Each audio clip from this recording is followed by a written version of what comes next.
Hi, I'm Rikki, the founder of HoonArts. I was chatting earlier this week with Denise, our chief collaborator, and we were discussing how the pandemic over the last year has really brought into the spotlight so many of the inequalities of our society, both in the US and abroad. And we were talking about how before the pandemic, many of these aspects of the reality were sort of invisible, just the air we breathe. For example, myself, when I started Stanford Law School in 1977, I'm a recovering attorney. I considered myself pretty much a post-feminist woman. About 50% of my class was women. We all got good jobs at prestigious law firms. I was one of those. And we just accepted it as the way it was, that women dropped out of these law firms at a higher rate than men, that it often took them 1, 2, 3 years longer than men to reach partnership, that at the year-end review, they often got lower raises and lower bonuses.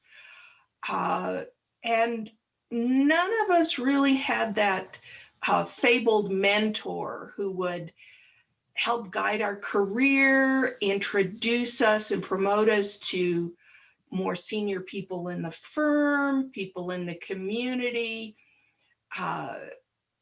and really help us become the lawyers that we wanted to be.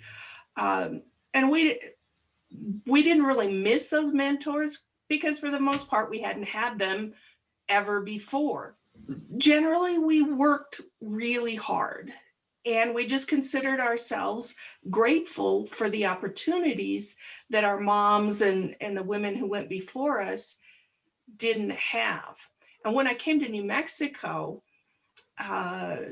this disparity continued, but once again, in a way that I didn't really notice it or consider it gender bias, because I never personally experienced overt sexual harassment or inequity. When I joined a law firm in New Mexico, there was a senior partner who was well known for really putting young female attorneys on the spot, challenging their knowledge or their ability in a really aggressive way. And I was able to bypass this mostly because since I was an experienced attorney at that time, I had 4 years in California, I'd gone to Stanford Law School, and I could simply say, oh, well, in California, we did it this way. So I could push back and get past that.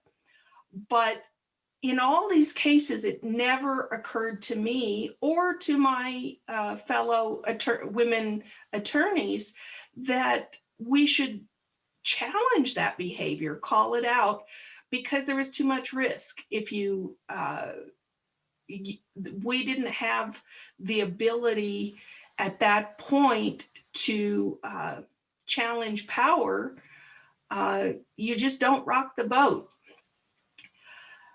Looking back now from the perspective of 2021 and having seen what's happened over the last year during the pandemic, it's really clear that there are some major barriers and inequalities, structural inequalities and policy issues that have made the pandemic impact women dramatically more than it has men. People are now talking about the she-cession of the pandemic. Women occupy many more of the low-wage public-facing jobs like retail, hospitality, restaurants. They were laid off at much higher rates. And even if they kept their job, they were, because they occupy so many of these positions, they were more at risk. And the impact on mothers has been incredibly dramatic, with schools closed for weeks, months, and in many cases for a year at this point. Working moms have had to choose whether to become homeschoolers or leave their kids to fend for themselves. If they're lucky enough to be able to work from home, now they're doing double duty. And even for women who are well educated and financially secure, it's many times been a complete nightmare. For example, I know a young woman who just finished her PhD just under the wire in 2020. She has a second grader. She lives with her family in a high-rise apartment. Her son has been in virtual schooling for a year now, and she's been the only one responsible for monitoring his school. And it's, in many ways, for a little kid of that age, it's been a question of becoming a homeschool mom.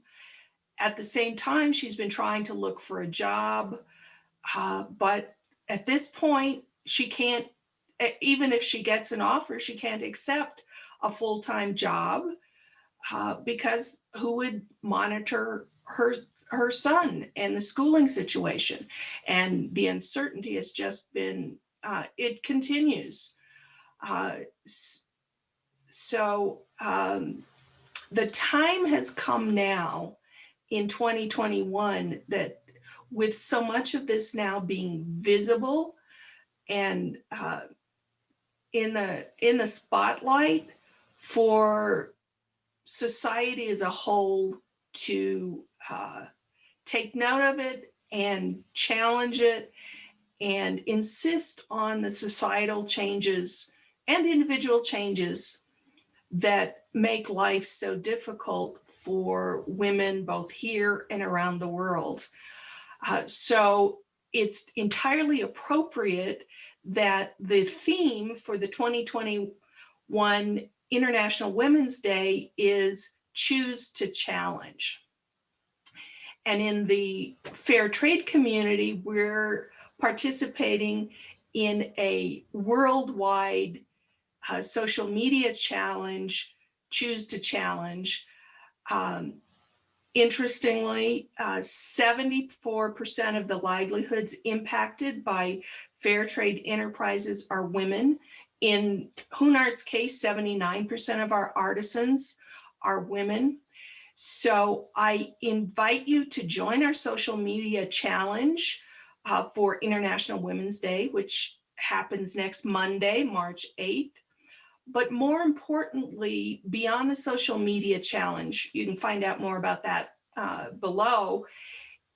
Choose to challenge the barriers and the inequity that you see both for women and in society generally when you see it, and celebrate the achievements of women.